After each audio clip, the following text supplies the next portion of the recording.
বাংলাদেশ ভারত ছিটমহল বিনিময় ৯ বছর পার হয়ে আজ ১০ম বছরে পদার্পণ। স্থল সীমান্ত চুক্তির মাধ্যমে ২০১৫ সালের ৩১ জুলাই মধ্যরাতে দুদেশের ১৬২টি ছিটমহলের মধ্যে ভারতের ১১১টি ছিটমহল বাংলাদেশের মূল ভূখণ্ডের সঙ্গে মিলিত হয়। অন্যদিকে ভারতে যুক্ত হয় বাংলাদেশের ৫১টি ছিটমহল। এতে মুক্তি মিলে ৬৮ বছর ধরে অধিকার বঞ্চিত মানুষদের। এরই মধ্যে ধারাবাহিক নানা উন্নয়নের সুফল পাচ্ছেন বিলুপ্ত ছিটের বাসিন্দারা। দেশের সবচেয়ে বড় অধুনালুপ্ত ছিটমহল কুড়িগ্রামের ফুলবাড়ী উপজেলার অভ্যন্তরের দাসিয়ারছড়া। জনসংখ্যা ৮,০০০, জমির পরিমাণ ১,৬৪২ একর। ছিটমহল বিনিময়ের ৯ বছরে সরকারি প্রচেষ্টায় জীবনমানের ব্যাপক উন্নয়ন হয়েছে। অধুনালুপ্ত ছিটমহলবাসীর শিক্ষা, যোগাযোগ, স্বাস্থ্যসেবা, রাস্তাঘাট, অবকাঠামো উন্নয়ন, কৃষিসহ নাগরিকত্বের সকল সুযোগ সুবিধা নিশ্চিত হয়েছে। সময়ের সঙ্গে তাল মিলিয়ে দ্রুতগতিতে এগিয়ে যাচ্ছেন। দাসিয়ারছড়ার উন্নয়নে ব্যয় করা হয়েছে ১,৫০,০০,০০০ টাকার বেশি। দীর্ঘ বন্দিজীবন কাটানো এসব মানুষরা বাংলাদেশের ভোটাধিকার ও নাগরিকত্বের সুফল ভোগ করে জানান তাদের অতীত ও বর্তমান অনুভূতির কথা। আমাদের ভাই বোনেরা আগে মিথ্যা পরিচয় দিয়ে দূরে স্কুলে পড়াশোনা করত, এখন আর আমাদের মিথ্যা পরিচয় দিতে হয় না।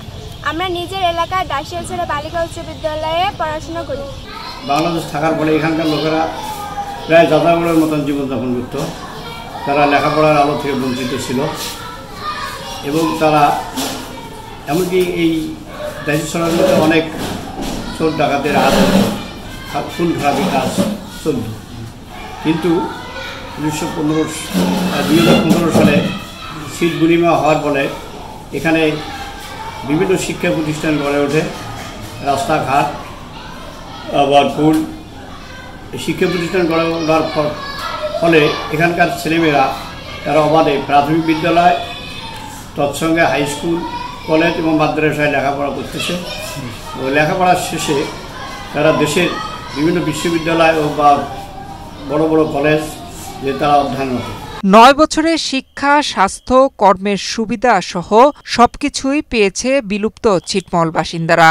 তবে প্রশাসনিক কিছু দাবি তারা এখনও সংগ্রাম করে যাচ্ছেন।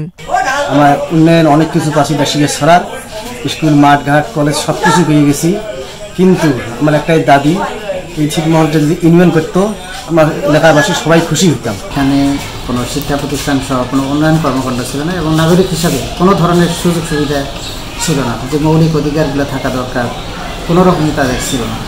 ছিটমহল বিনিময়ের পরে এখানে বিভিন্ন ধরনের শিক্ষা প্রতিষ্ঠান গড়ে উঠেছে। এখানকার মানুষ সহজেই শিক্ষা গ্রহণ করতে পারছে।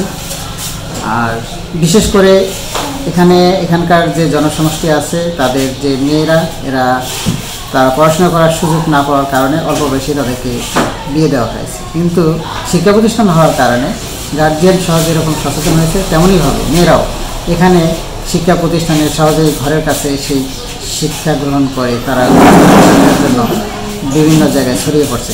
উন্নয়নের ধারা অব্যাহত রাখার পাশাপাশি দাসিয়ারছড়াকে একটি ইউনিয়ন ঘোষণা করার দাবি সমন্বয় কমিটি সাধারণ সম্পাদকের। ছিটমহল বিনিময়ের পরে মৌলিক অধিকার ও ভোটাধিকার ফিরে পেয়েছি।